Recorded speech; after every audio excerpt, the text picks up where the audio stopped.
People who grew up rich, when did you realize you were living in a bubble and not like everyone else? 1. I'm not super rich, but things really hit home when I was with a friend and his mother started to panic because she couldn't afford milk for her toddler son. I was just walking around with $40 in my pocket for no real reason, so I gave her $20.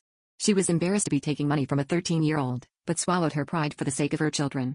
I knew my friend wasn't as well off, but it never fully hit me what that meant before then. To me, being poor just meant someone couldn't afford nice things. What it meant to struggle with basic necessities like milk never really struck me before then. 2. I did not grow up rich. But my husband did.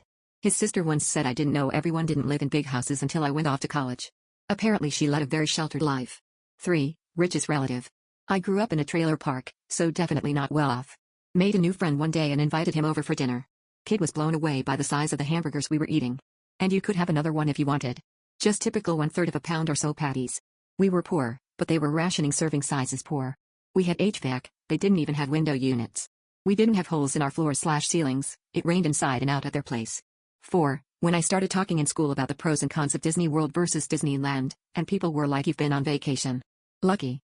5. When I went to college and had friends who were complaining about student loans. 6. I was about 12, I think. When friends would come over they would go on and on about how big the house was and how I had more games and computers and shit than them. They especially seemed freaked out about the maid, and I just started to realize that I didn't have the same circumstances as most. They wouldn't all say it if it weren't true, I assume.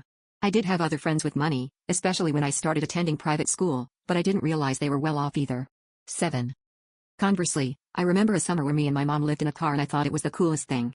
Turns out we were just homeless. Meanwhile in university there was a guy who didn't understand why we didn't all have our own condos right by the school. He also never understood why we didn't have money to go to Mexico on reading break and would just tell us to ask for a bigger allowance from our trust. He learned to just stop talking after someone fed him a left hook when he made a comment about how stupid we are for taking out student loans and not just paying tuition up front.